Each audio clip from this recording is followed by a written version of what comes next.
An emotional and inspiring short story. The first time Michael saw a clown, he was 6 years old, and it nearly stopped his heart. It was his cousin's birthday, a sunny afternoon in the suburbs, where laughter and balloons filled the yard. But the clown wasn't funny. At least not to Michael. He remembered the heavy white paint, the grin drawn too wide, the eyes that seemed to follow him as if they could see deeper than he wanted anyone to. While the other children laughed at balloon animals and silly magic tricks, Michael hid under the picnic table, pressing his hands over his ears. That day marked the beginning of a fear he carried for years, the fear of clowns. To him, they weren't entertainers. They were monsters wearing painted smiles, creatures who turned something innocent into something horrifying. As Michael grew older, stories in the news only deepened that fear, reports of clowns lurking in woods, tales of crimes committed in clown disguises. Every Halloween, when masks appeared in shop windows, he felt his chest tighten. He told himself it was silly, irrational. But fear doesn't obey reason, it lives in the shadows of memory. Yet, life has a way of turning fear into something else when you least expect it. Michael's story became not about 3 horrors of clowns, but about 3 truths hidden behind the painted masks, truths that changed the way he saw not only clowns, but people, and perhaps even himself. The first story, The Alley Clown. Michael was 17 the night he walked home from his part-time job at a diner. It was late, nearly midnight, the streets empty, the hum of neon signs buzzing behind him. He took a shortcut through the alley, something his mother had told him never to do. But he was tired, his feet aching from 8 hours on the grill, and the alley shaved off 15 minutes. Halfway through, he froze. At the far end stood a figure, a clown. Red nose, striped pants, a face painted in exaggerated joy. The clown wasn't moving, just standing still under the flickering streetlight, head tilted slightly, as if studying him. Fear surged in Michael's chest. He thought of the stories, of killers in costumes, of kids disappearing. His fists clenched, his breath caught. The clown began to walk toward him. Each step echoed on the pavement. Michael considered running, but his legs felt locked. Then, the clown stumbled, literally stumbled, as if his shoes were too big. He bent down and scooped something off the ground, a wallet. Slowly, he walked up to Michael, extending it with a shaky, painted hand. "You dropped this," the clown said softly. His voice wasn't menacing, it was tired, worn. Michael hesitated, then checked his pocket. His wallet was gone. He reached out, still trembling, and took it. The clown smiled faintly, but it wasn't the painted smile, it was the real one beneath. "Be careful out here, kid," he murmured, before walking past him into the night. Michael stood frozen long after he left. The horror had turned into something else. That night, he realized sometimes the masks we fear hide the simplest acts of kindness. The second story, The Hospital Clown. Years later, when Michael was 24, his younger sister Lily fell ill. The hospital became a second home, the sterile smell of disinfectant and the steady beep of machines carving into their lives. Michael stayed by her side, often skipping work just to hold her hand. He hated how small and fragile she looked, swallowed by blankets and tubes. One afternoon, Lily's room filled with laughter. Michael returned from the cafeteria, balancing coffee, and found a clown by her bed.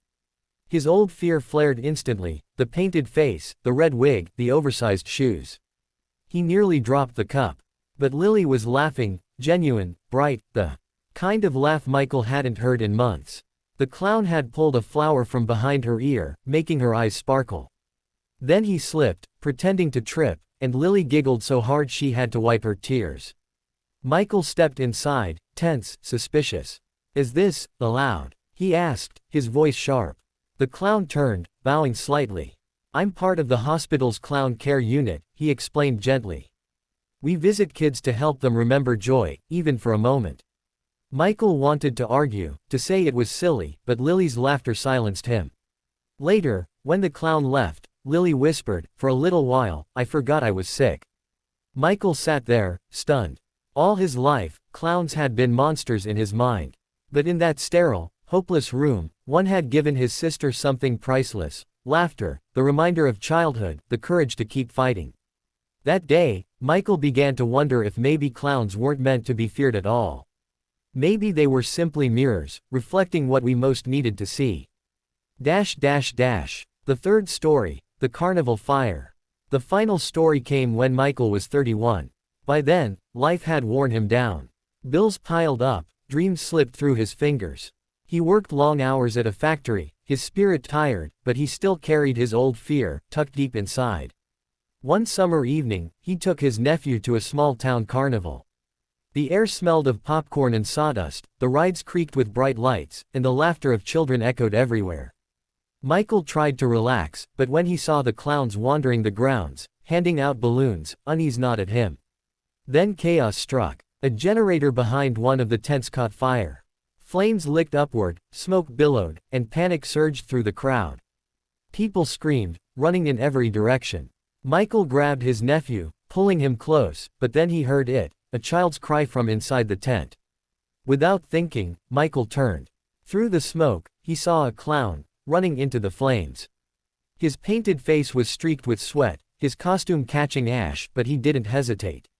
Moments later, he stumbled out, cradling a terrified little girl in his arms. The crowd gasped, cheering as he handed her to safety before collapsing to his knees. Michael rushed to help, supporting the clown's shoulders as paramedics came. Up close, he saw the man's face beneath the smudged paint, eyes red from smoke but burning with determination. "Why would you do that?" Michael whispered. The clown coughed, managing a raspy laugh. "Because no one should be left behind. Not if you can do something." Those words pierced Michael's heart. The mask, the costume, the thing he had feared for so long, it wasn't about terror. It was about courage, humanity, the willingness to risk yourself so another might live. The truth behind the masks. Years later, Michael would tell people he had lived through 3 clown horror stories. The first in the alley, when a stranger could have harmed him but instead returned what he lost. The second in the hospital, when laughter and paint gave his sister a reason to fight. The third at the carnival, when a clown rushed into fire and reminded him what bravery looked like. They weren't horror stories at all, not in the way he once thought. They were reminders that fear often blinds us, that appearances deceive, and that beneath masks, literal or not, there are humans capable of extraordinary kindness. Michael no longer hid from clowns. In fact, one Halloween, when his nephew begged him to dress up, he painted his own face. At first, the reflection in the mirror unsettled him. But then he smiled, not the painted grin, but his own, and realized he wasn't hiding anymore. Because true horror isn't in painted faces or shadows in alleys. True horror is in forgetting that compassion still exists, that bravery still matters, that laughter can heal even the deepest wounds. And true hope is found in remembering that humanity shines brightest where fear once lived. Michael's life taught him this: we all wear masks.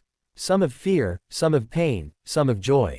But when we dare to look past them, when we dare to see each other not for what we appear to be, but for who we truly are, that's when the world becomes less frightening, and far more beautiful. And so, what began as 3 terrifying clown stories ended not in horror, but in hope. Because sometimes, the scariest things are only disguises for the love waiting underneath.